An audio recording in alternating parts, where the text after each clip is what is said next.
Are you a professional in the music industry and frustrated with all the legal issues that you must deal with all the time? Well, let us help you.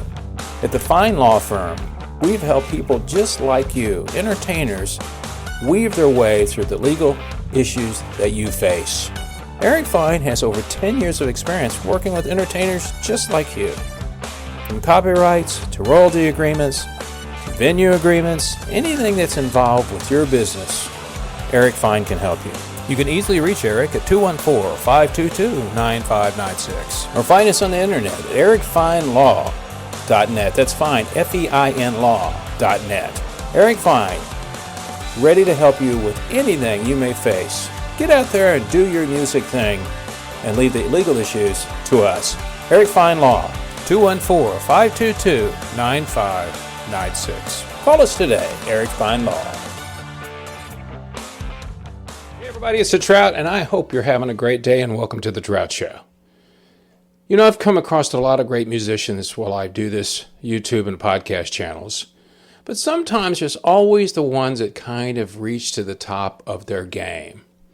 In today's episode, I interviewed the guy that put together a community of over 80 musicians to record some of the best covers I've ever heard. They're out of Lexington, Kentucky, and they're called the Lex Band. And you know, I'm not the only one who agrees with that. Some of their videos on YouTube have had over 20 million views. That's a lot of views. But it's a community of musicians. They don't really perform live. They come together to make these videos. And the brainchild is Michael Vandemark. A guy that's been trained as a musician his whole life decided 10 years ago to put this band together. Well, it's not really a band, it's a community. I came across them one day and I thought, wow, what a great group of musicians.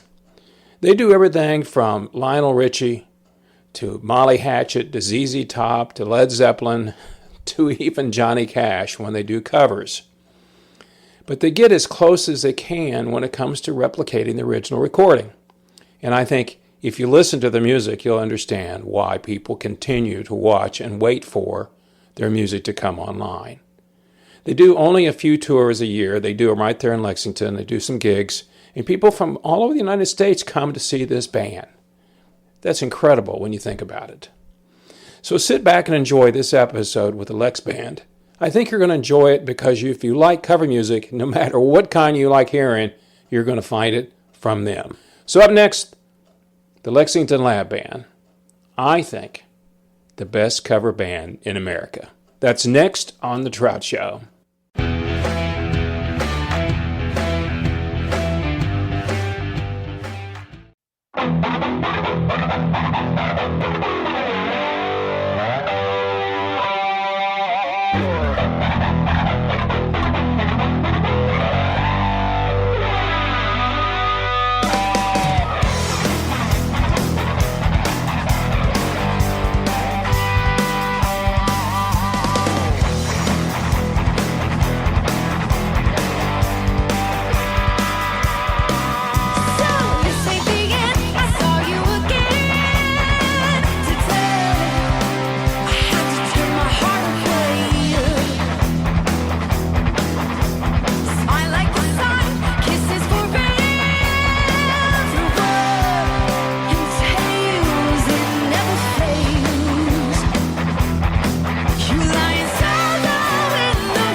Start with a little history with you.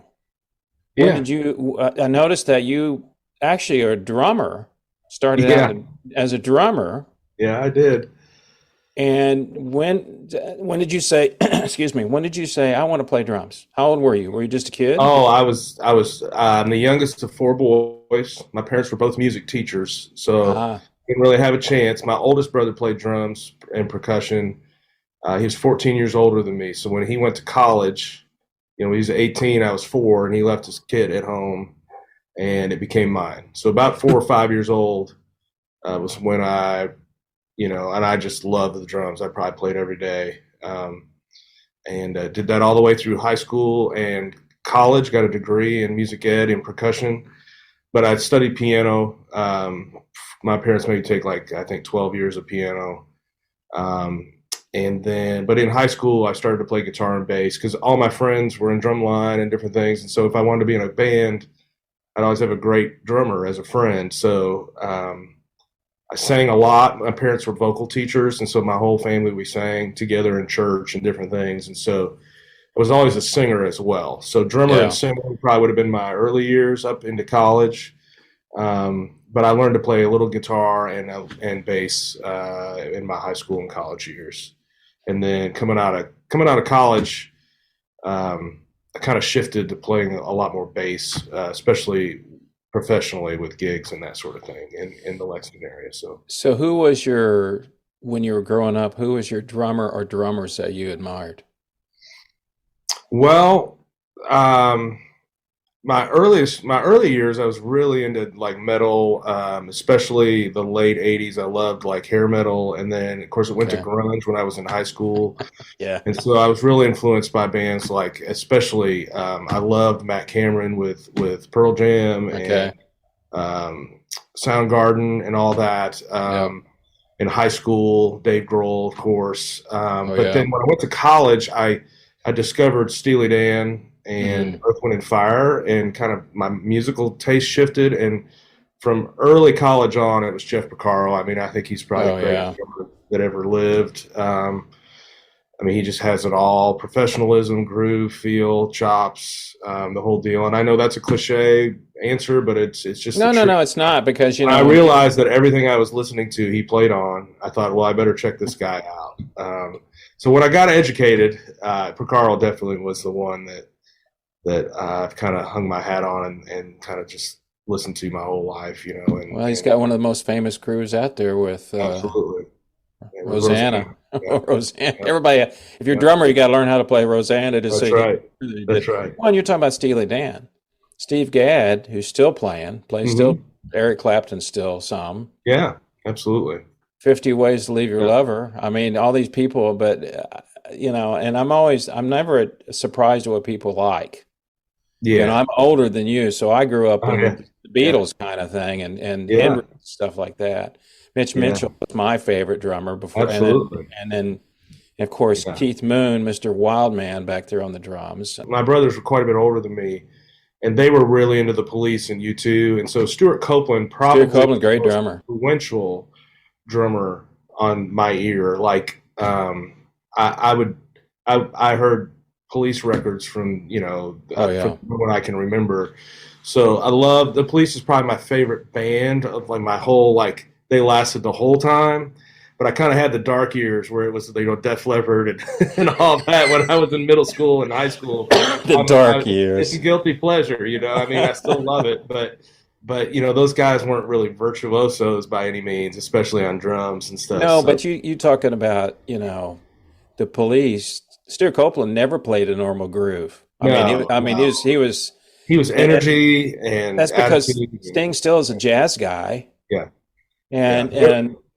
Yeah, so they're completely different. Now, with me, my big thing is I always tell people, young people, that I got to see Jimi Hendrix. They're like, "Oh my God, what was it like?" Yeah, I said, "What do you think it was? What do you think it was like?" Yeah, they're like, "You actually saw him?" I said, "Yes, I got to see him play." Awesome. That's so. Then cool. I tell them the best seats in the house were $6. Yeah. Oh, I know. Hey, it's a funny story, and I know you got more. No, go ahead. No, go ahead. Go ahead. But I remember going to see U2 in '92 in high school. Yeah.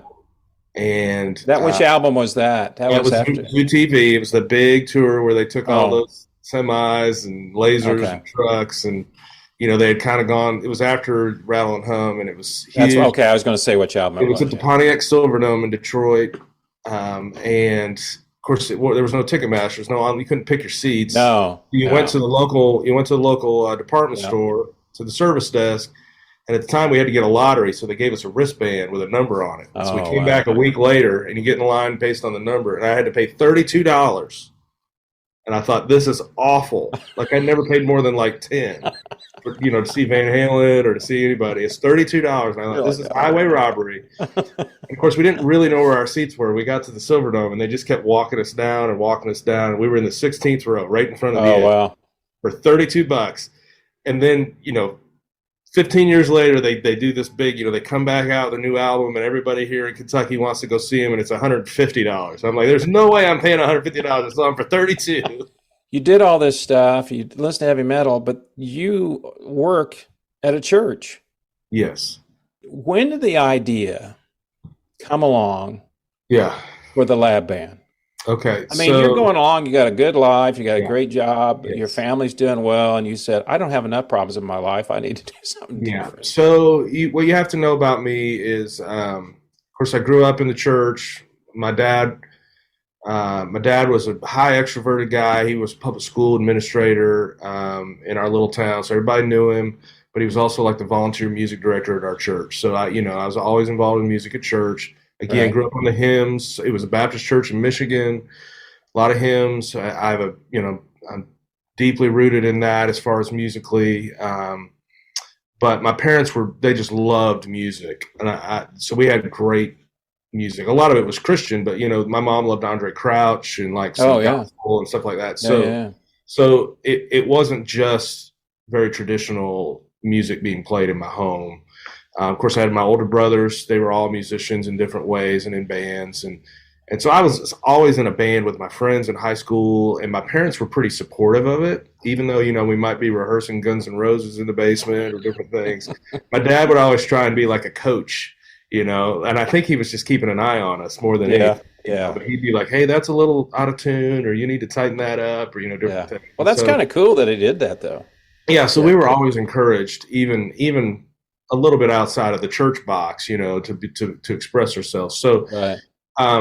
So the core of who I am is, while I love to be a musician, I also love to do it with people. Like, there's a connection. I like the community and connection aspect. I understand. So the music education track that I thought I was going to take, to stand in front of a concert band or a marching band was that's right in my wheelhouse too. Right. I just happened to start attending this church when I was in college. And I started playing in the worship band and thought, wow. And they saw a need, and they saw my gifts, and they were like, hey, would you come work here for very little and basically be a glorified intern? And I was like, sure, well, I'd rather do that. Let me ask you real quick. What were you playing? What instrument were you playing? Or were you playing anything they needed, honestly. Okay. All right. A lot of drums, a little bit of bass. Wasn't singing a whole lot. I didn't even sing here much when I first started here.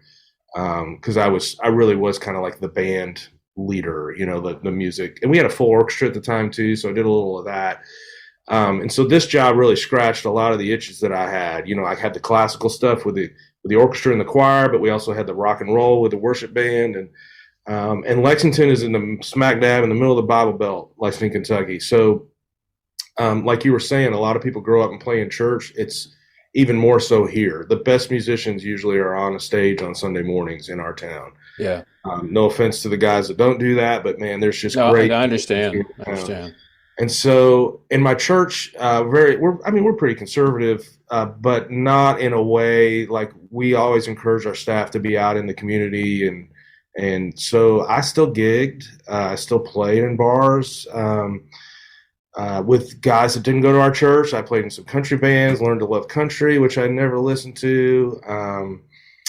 Did some wedding event type bands, things like that. So I was always connected with other musicians here in town. But when I had little kids, I got tired of being out till 2 a.m. And so that's where the lab band shows up. Yeah, I know that feeling. So I was if you know a whole lot about the history, and I won't bore you too much, you can ask follow-up questions if you want. But when we first started, there were like 5 of us that we're like, we're all in. We'll do every episode, and we'll bring in guests.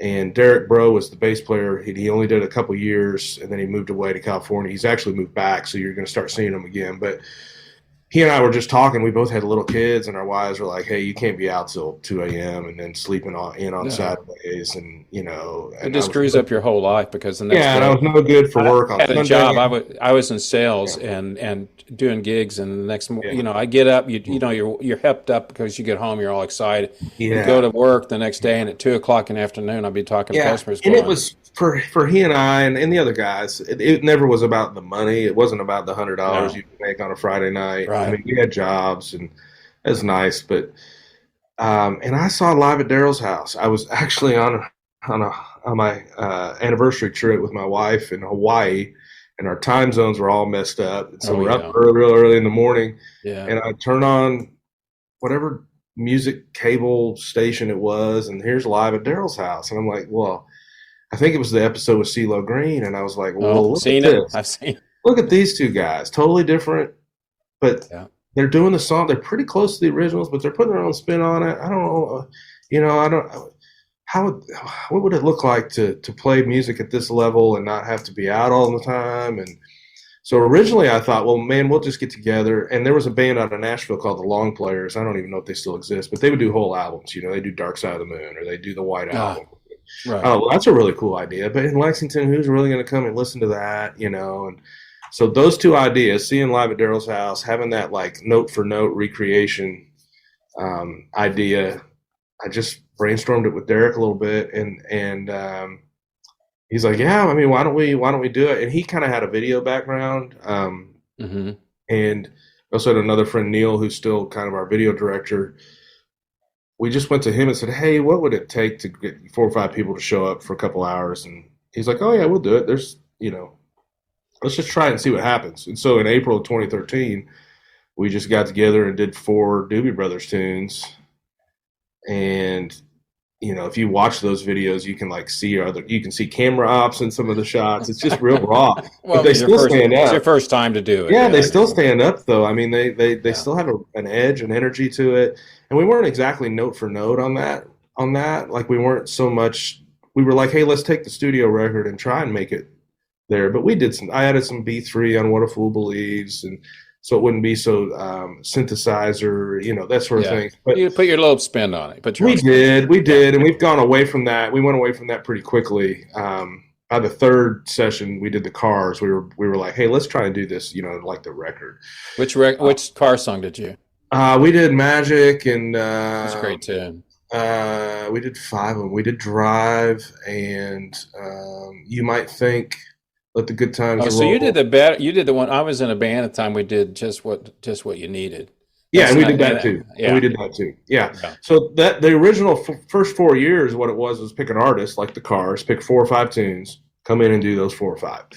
And man, people just, of course, we put up the Doobie Brothers, and we had like I don't know 2,000 views on YouTube, and we thought this is amazing. Like, look Oh at yeah, all these people who have yeah, now we know have watched this for 10 seconds and got a yeah, view, but. We thought this is awesome, so we just like right. let's do it again, and so we did it again, and we did it again, we did it again, and we added the live show in the second year. I was real skeptical of that. I thought, who's going to come to that? And we're getting ready to have our 9th one. And every one that's been indoors has been a sellout. We've done, Wow. this will be our 3rd one outdoors. We'll probably have more than 3,000 people this year. It's just they come from all over the country. We had people drive from California last year. So you know what? Let me ask you a question. I mean, it's great. Excuse me. It's just kind of taken off without a whole lot of direction. We just keep showing up every couple months and doing this. Why do you think? I know I probably would know the answer, but why do you think people gravitate to that? What do Well, you the think the first thing main? What is it about it that they like? about the videos, No, I mean the whole thing. Well, you just said where the whole people are thing. going to Yeah, come and listen to you. yeah. I mean, you Here, got a name now, brother. I mean, you guys are really good because I I know. appreciate that. I think why they do it is, I think the first and foremost, there's several things that I think we all agree on inside the project, but the biggest one is nostalgia. Um, they like what we do because we get more and more comments of, this is great. I remember when I first heard this in my Uh, car, and it's for yeah, whatever reason, because it's let's take a Journey song. Let's say we do Separate Ways. right. For whatever reason, because it's not Journey, but we're playing it just like Journey, Right. it's like they're hearing it for the first time. It takes them back weirdly. I don't know what it is. There's some sort of connection that goes, hey, you guys are doing this just like Journey did when I was 18. Mm-hmm. And there's a nostalgia to it. And I'll give you an example. I'll give you an odd example. So we did a Ted Nugent song just a couple of months ago called I Stranglehold. forgot what it was. Which one did you do? Stranglehold. And Oh, yeah. we did it because Roger, who played lead guitar and sang on it, had actually had to learn it and play it with Derek St. Holmes last year. He's a professional guitar player. Okay. And he had played it with Derek St. Holmes, who sang the original, and all that. And he's like, hey, man, I know this. Let's try it. So we get it done with it. And he's like, hey, if you don't want to release that, it's totally fine because it's an 8-minute song, Yeah, it is a long song. Buddy, we can see all the metrics on YouTube. It is the fastest out of the gate video we've ever released, ever. Now, some of that is our channel has grown. I get that. Oh, yeah. But even in the last 3 years, where we're getting 1.5 million views a month on average, it was the fastest out of the gate. I mean, just the biggest release we've ever had. And more comments than we've ever had. And it was a song that we didn't even know if we really thought was going to be good or wanted to release. But what I didn't realize is that song is such classic rock radio and was so big at the time. Yes, it was so cutting edge and revolutionary at the time. All these people are like, we've never heard anybody cover it that way. We've never, like, it takes me right back to driving my, 78 Camaro down, the dirt road, blah, blah, blah, blah. Yeah. And funny enough, this past weekend, Ted himself started emailing me about it. That's cool. And it's like, and he's like, this is a lot of expletives and, blah, blah, blah. Oh, this blows me away. Ted. You guys captured this. Yeah, that's he's Ted. talking about it. So there's something about those songs and the classic rock generation that actually I'm on the back end of. Like, I'm not really part of. Yeah. But I grew up hearing it with my brothers and such. But the Boston, Foreigner, Aerosmith, Eagles, Ted Nugent, like that group, early 70s and 80s, they want to hear that done today really well. And like you said earlier, they go see Toto and Journey, and they're great, but there's like one original member. Yeah. And to be honest with you, it's live and it's fine, but what they get in us, and I promise we're not as close to the original as everybody thinks. There's just the nostalgia filter. Your brain fills in the rest. Right, your brain fills in the rest. But what they get is they appreciate that we appreciate what they're looking for. So it's really that. Now the other maybe right below that is I think people actually see the community. No ego aspect of what we do. I think it comes through the screen. If you come to the show, it definitely comes through because we'll have 40 musicians at the show, and guitar players are cheering each other on, and there's just no competition, and that's very strange and not normal in music circles. You've been a musician. Long time. You're a guitar player. I don't know you at all, but guitar players can be a little bit of head case. Especially us lead guitar players. Yeah, they want the seat. And in our community, there's just never been any room for that. It's this person's gifts line up with this song or this artist, and let's celebrate that. And so we've used over 82 people, and they just are happy to do it and want to be part of it, and they're happy to cheer each other on. And so I think that translates through the videos more than maybe people even. I don't know if they know what they're seeing, but I think they feel that. I think they feel the lack of ego and the common love for one another and for the music. So the first time I found you guys, I don't know if it just showed up in an algorithm or something like that, and I can't remember what song I listened to. Yeah, because And it was before I started even doing this. I've been doing this for a couple of years now. And as a musician for 50 years plus, I'm always looking for people that are really good, that nobody knows about. Yeah. And the one thing about YouTube has allowed me and you and people that we watch, people like yourself that are very talented, get an audience that they never would have. Yeah, yeah. Because the other thing I tell people all the time, and I had discussions with some big bands and some independent artists, there's a very big camaraderie when you play in a band. and nobody understands it except the band that you're in. Mm-hmm. And you become part of this journey, so to speak, where you have inside jokes, you have all that nobody else understands but you. Yeah. And so the one thing I found doing what I do now is when I talk to famous musicians, I don't have a problem talking to them because I understand exactly what they do. And when I talk to somebody that's been playing longer than I have, I know what they're going through. But your band, though, when I first saw it, I knew immediately these are professional people. I mean, they may not be getting paid, but they've been trained professionally. Okay, yes, and I mean that with all sincerity, because that was the thing about it which caught my eye. Because I was playing a song before I came in here. My wife said, "Well, who are you interviewing?" And I said, because usually I have them on days she's not around. I said, so I forgot what song I picked out. And she goes, "What sounds just like the record?" I go, "Yeah." But I think the thing what you just said was very interesting to me. I don't know what it is in your area, but in Dallas area, it's all about tribute bands. That's all it is anymore. Mm-hmm. That's all they want, and they want, you want a Stevie Ray tribute band, you want a Journey tribute band, yeah. And some of them are very good, but they're playing live. And the difference between you guys is exactly what you just got through saying. And that is, it's not live, but it is, but you're actually playing really close to the original recording, which people want to hear. Yeah.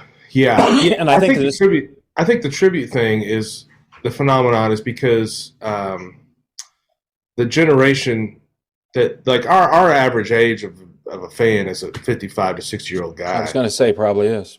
But that's a rock and roll generation. I mean, my parents didn't grow up with popular music that way. And so, that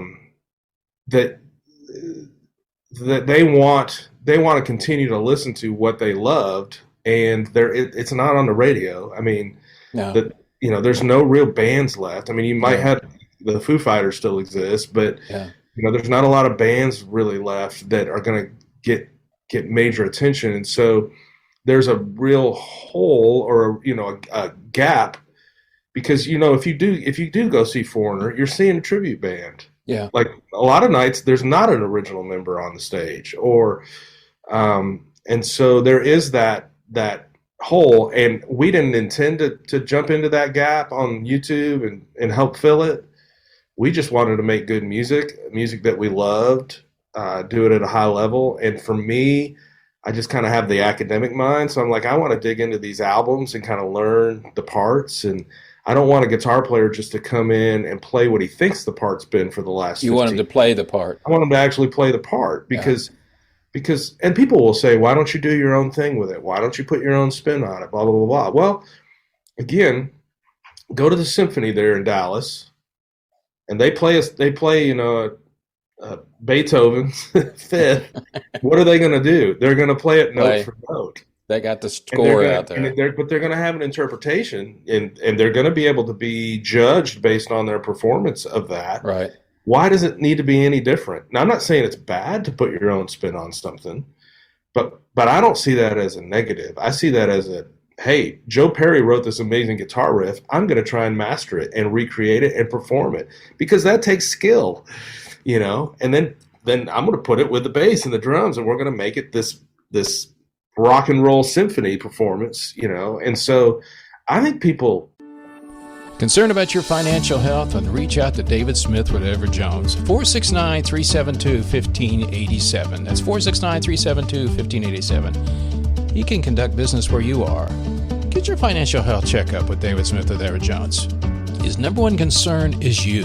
That's David Smith with Edward Jones. 469-372-1587. I mean, they do. I don't even think it. They do. They say that they really enjoy that we do that. And there's a handful that'll say, why don't you do your own thing, or why don't you put your spin on it? I go, hey, we're all in different – like we've used 82 people. There's people who write their own music. There's people who write their own music. There's people who gig different things, who play. They have those outlets. That's just not what this container is. They have other ways to express, original ideas or different things like that. So, has anybody else reached out to you from the original bands? Yeah, we got a few Facebook messages from Oh shoot, I'm embarrassed. The lead guitar player from Heart back in the day. Oh yeah, I know who he is. Yeah. Uh, So um, because you did Barracuda, right? because we did all that, but back when we did it originally, because we've done Barracuda twice, but Right. Ed King from Skinnerd actually put a comment on our Facebook page. He got it because he's friends. Well, he's passed now, but he was friends with a guy named JD Simo who came up and played Johnny Cash with us from Nashville.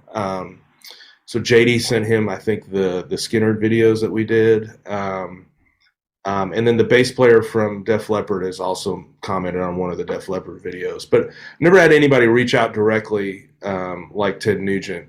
Oh, except for the drummer from Christopher Cross, the original guy, Tommy Oh, Taylor. that's what I was playing for her this morning. Yeah, Tommy Taylor actually did reach out to us and Ride really like the wind. That's what I he played. he really appreciated Ryan's approach to it. He said he just hadn't heard. He said, I've heard Steve Gadd play this and Keith Carlock play this, and he just appreciated that Ryan honored his original, playing, because Ryan basically played it just like Tommy did, and so he was real appreciative. So yeah, we've just had just a few. I think thing about it too, for you, when you do a cover, so to speak, you know what you got to sound like. So you, as a band, individual players, and I know how much work goes into this. I don't care how good you are. If you came, well, like Stranglehold, let's take Stranglehold.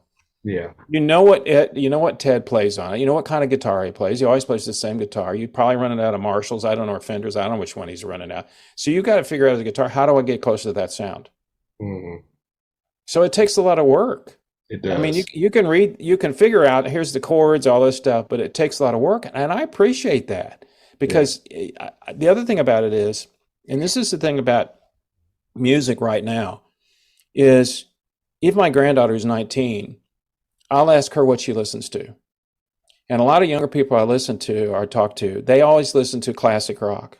Mm-hmm. And the music she listens to, she'll put it in a car and she'll go, I'm playing this. She plays my stuff occasionally, but she said, and I go, that sounds just like the band out of the 60s. That thing is, and I've said this before many times on this channel, that these streaming companies don't spend $500 million to buy a catalog because they think it's a great idea. They know that's what people listen to. Mm-hmm. So you're right into that. How did you find a place to play and all that logistics? And that's a difficult thing to do. You just don't run out and go, we're going to play in somebody's garage.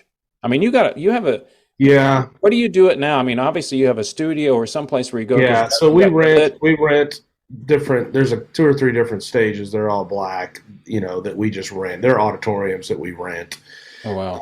We have a rig that I use. It's gotten more sophisticated over the years, but it's one of those Behringer X32 rigs, that we can get our ears mixes, and then I have a multi-track. I've built a multi-track kind of Rode system that's 48 channels in and out, or 48 channels in and then the out. So I mean, there's been some financial investment over the years. Sure. Some of that's because we were already in cover bands that needed gear. And some of that's because I've always tried to just casually run a home studio out of my house. So, I mean, it's not that there's not financial investment into it. However, everybody involved is volunteers. So there's no camera ops are getting paid, no musicians get paid. When we do the live show, we try and set ticket prices to meet a budget.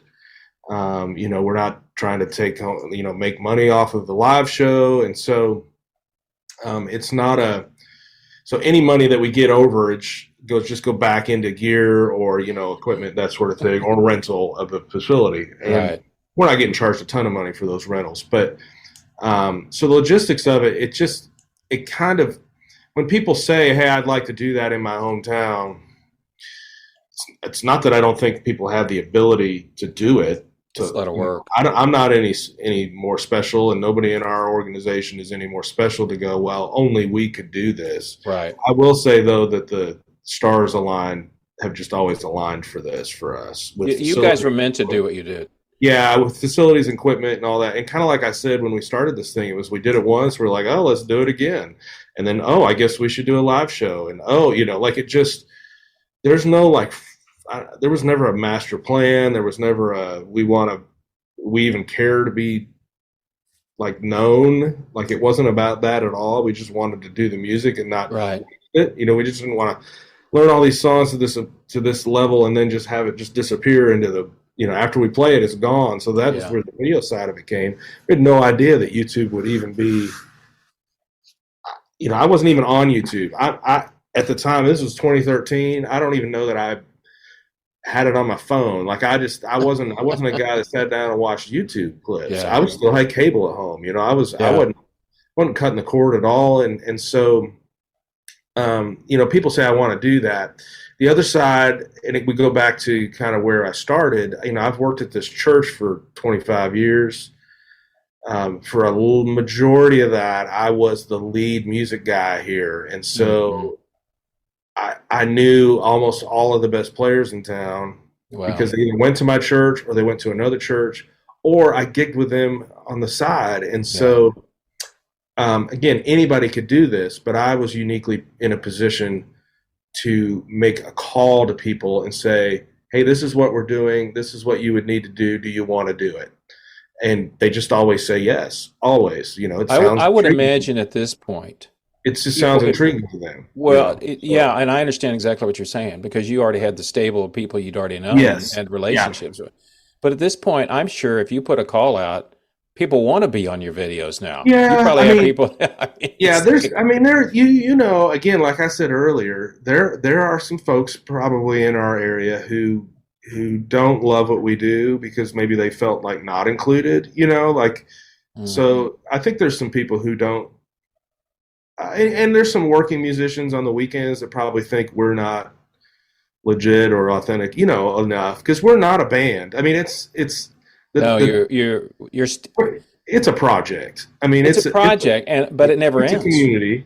It's a community. I mean, it's nothing, and I think it's funny because you did it for fun. You still do it for fun. Oh yeah. You've elevated to a professionally expert level, and a lot of it. And getting to know you had the expertise to do it. Yeah. I mean, your dad was a producer of your band, and you didn't know it. I didn't even know it. I thought he was just an old white dude that was coming down, and I'd be like, "Wow, he really thinks we could play that solo section better," and now because you've had that, and you do this for a living, you know what producing is. But I also think, that at that level, that people, you're dealing with people that are already at a level. And that's one of the things I've dealt with my whole life because when you go in and you play, I'm a good player, but I'm not the best in the world, not the worst in the world. But you try to find people that in a band, this, you've been in a bunch of them, that are at your level or better. Okay, that's hard to find, or they don't want to do it. Yeah. They got different ideas. Yeah, part of the success of this band though is putting people in a position to succeed, because. Like say you like who did you grow up loving? Who's your top guitar player? Like you Jimmy was my favorite. Yeah. So if I know that about you, I'm not going to call you to play on the Eagles session. No. And I've never even heard you play, and you just confirmed it, right? Yeah. Yeah. So immediately I'm going, well, Rick loves Jimmy, so Rick's probably not going to play on the Eagles thing. That's not going to be my first call. So I'm going to call Jimmy, and I'm going to call James, and I'm going to call Dale, because those are the guys that's their style. Now, it does get down a little deeper to where some people love certain music, but that's just not how they play. Yeah. And so it gets a little bit dicey where they're like, man, I really wish I could have been on the Aerosmith one. Well, but that's just not how you play, right? So there's a little bit of that, but most people, they appreciate being put in a position to be successful. And that's where I do tell it's difficult for you. Not only do you have to have like the facilities line up and the gear line up and all that, but then you have to have the stable be wide enough. Yeah. Who to call. And then you have to be sharp enough to like pick those, like put people in the right positions on the team. And that's a big stable to do as wide or as Oh broad. yeah. Now, there are some really great, and there's days when I think, man, this sounds amazing too. When there's some great cover bands, the classic rock show out of England, it's the same 6, 7 guys, and they can play anything. Yeah. Of course, it's Pete Thorne's in that band now, but they can play anything. It's like, Yeah. wow, that would be great if the same 8 guys could just play anything. We could do a video every 3 days, like instead of, but it would take away from the core of what we are, which is a community, and so you'll notice. I mean, there's a lot of guys that play on a lot of videos. There's some, Sure. that's the way we keep the level excellent, and we also keep us from losing our minds, having to recreate chemistry and things every session. But on every session, you'll see 2 or 3 people that you haven't seen, and I actually look for them. yeah, I mean, I look for the but, people that are still there and the ones that are new. I always do that. I mean, yeah, I'm looking yeah, and and going, it's not okay, that he the wasn't people, in the last one. right, and it's not the people that you haven't seen for 2 or 3 years. It's not that they're not here, because It's just a song. they'll still come play at the live show. It's But just that makes 100% sense we're just to me. trying to expand as much as we can and bring anytime we can bring somebody new in, and that's almost always word of mouth. It's, hey, I know this person, and it's like, okay, cool, have them send me a video and let's just look at it, and so yeah, it would be very difficult for someone to start on their own. Oh yeah, you'd have to have Um, a lot of people that know. And Not impossible, but I would always encourage people to go, man, you just need to pick 6 or 7 people and then really narrow down your genre. Because we do grunge and country. We've done Prince. We've done Lionel Richie. Of course, we've done all the classic rock. We've done, we did No Doubt. We've done oh, I like No Doubt too. like we've expanded, and a lot of those decisions, some of our core fans don't love, and that's fine. We also just want to do songs we like too. Yeah. So we've done, Pearl Jam, and we've done, I love the 90s, so we did a Green Day song. People hated it. Okay, cool. We still loved it, so it's not gonna get a ton of views, but You we don't really care. enjoyed it. So again, because our stable's so big, we can have a broad genre approach. But more of a traditional tribute band like you might see around Dallas or something is probably going to be a band that really dials into 75 to 85 and plays Foreigner through Van Halen, and they do it all pretty well, and it's great and all that. So we're just different that way, and I think people appreciate that too, even if they don't always appreciate the song. One of the things they'll say is they'll be like, I always hated Green Day, but I loved your guys' version. Oh, Like, interesting. well, interesting. You like us enough that you'll watch it, even though Yeah. it says Basket Case Green Day. You'll still click on it, right? That says something about the loyalty that we have. And I always laugh at our show because when we do the show, we do one show a year, and it's usually 30 to 34 songs. It's like 3 hours long. And I always tell everybody, hey, there's going to be 2 or 3 tonight that are going to be great time for you to get up and take an intermission.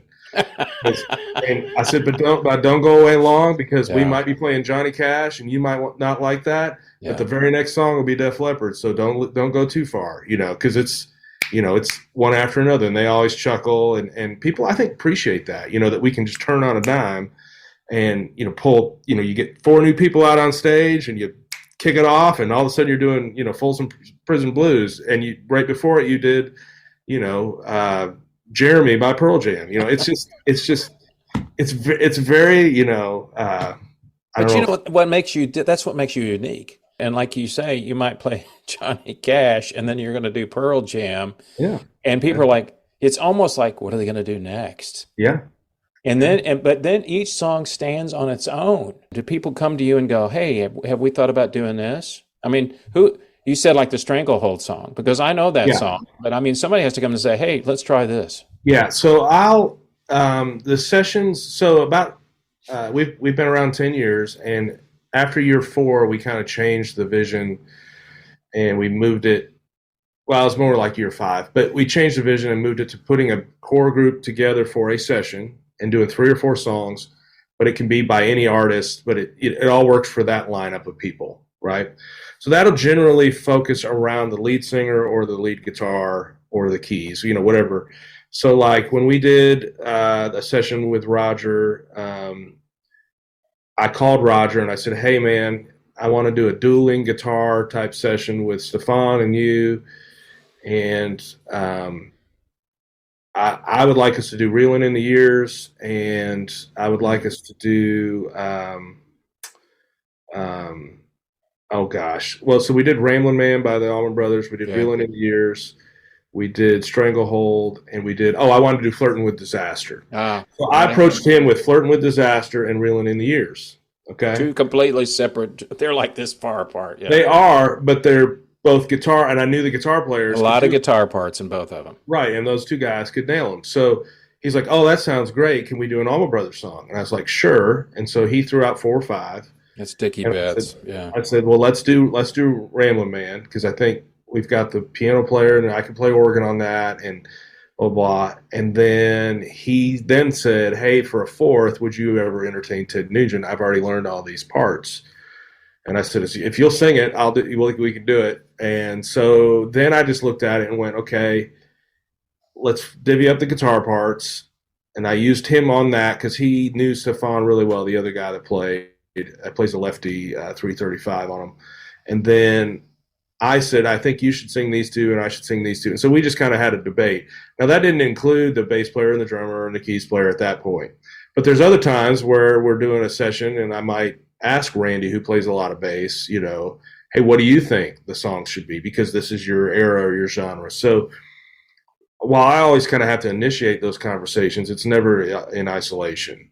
So then, we did a session just a couple weeks ago that hasn't been released with a really great singer. His name's Kevin Shure. He did Huey Lewis with us, and he did the Phil Collins Studio and Lionel Richie with us. He's got more of a rhythm. He's got more of a bluesy, raspy voice. And he was like, "Hey, I want to do something from the 80s. And so I was like, "Okay, what about George Benson, Turn Your Love Around?" He's like, "Great." Right. And then he's like, "Can we do Missing You by John Waite?" I'm like, "That's a great song." And I said, "Let's do Bryan Adams. Let's pick a Bryan Adams song." And, so we just kind of had a discussion between the two of us.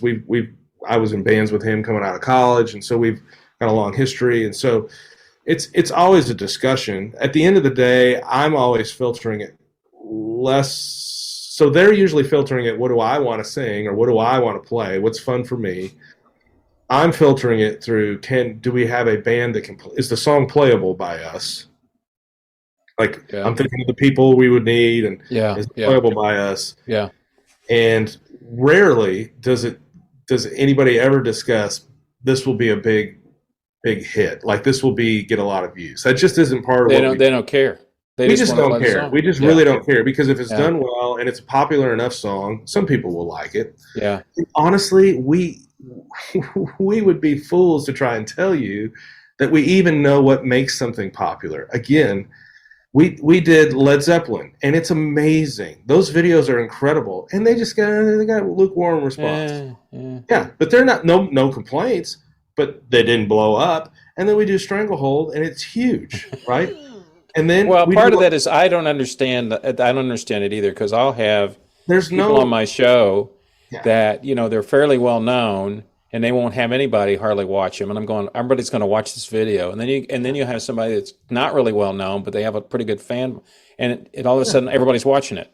Yeah, you don't understand. There's no rhyme or reason. It changes. I think it changes daily, weekly, how all that works, and there's one little thing and a thumbnail that drives people to click on it always changes. I don't know. None of that's the same. You think you've got it figured out, and then the audience changes. So very rarely do we ever go, okay, we have to do this song because it's going to be a big hit, right? Like we're getting ready to do one this actually next week, and it's going to be all country. So we're going to do George Strait, Garth Brooks, Travis Tritt, and we're going to do a James Taylor song. So but we're going to do Copperline by James Taylor. That's a great tune. It's a great tune, but it's not an international hit. No, it's not. But I love that song. But we're going to do it because that's the tune we think we can pull off the best and feature who we are more than like Fire and Rain or but it's not. We know nobody's gonna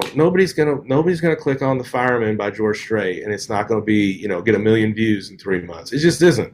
But we're going to have a lot of fun playing it. But do you think that? No, go ahead. Let's finish. No, I was just saying. So the popularity of the group was never driven by picking the right songs. Right. We weren't going, hey, we want to be popular, so we'll pick these songs. No, and I think that's what makes you successful. Yeah. Because you Yeah. don't, what do they always say? If you're not looking for, Yeah. it's when you're not looking for something that shows up, because you're You'll not trying see, so hard. you'll see there's three or four, I would say, bands that they're actually more popular than us, get more views. And so I wouldn't say we're in competition with them, but we're in the same, we're on the same highway, driving the same way. We're all, they do a really great job of picking huge smash hits and performing them in a way that people really want to watch those, and that's great. And I'll have people say, "Why don't you have as many views as that band, from overseas?" Or "Why don't you have?" And it's like, because they have a strategy that just doesn't feel comfortable to me. It's just not who we are. It's not. It's not about all the flash and the trappings. It's about the music, and we're happy if a couple thousand people watch it, much less a million. It's fine. So, I mean, we're going to celebrate when we're getting ready to cross 60 million views here, which is pretty good. We're going to celebrate that. I mean, we're not going to sit back and act like it doesn't exist, but we were just as happy at a million views as we are going to be at 60 million. If I read this correct, they call your nickname is Vandy. Yes, sir. Yeah, that's what my friends call me. So that's who I am to you now. Vandy, thank you very much.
Well, that's it for this episode of The Trout Show. Thanks so much for listening. A special thanks to Michael Vandemark with the Lexington Lab Band for sitting down and visiting with me. For more information about the Lexington Lab Band, visit their website. And that's exactly what it is, the LexingtonLabBand.com. Thanks to our supporters, Fine Law Firm and David Smith with Edward Jones. For more information about our podcast and where you can find us on YouTube, visit our website at thetroutshow.com. So next time, people, you know, it's only rock and roll. But I love it. See ya.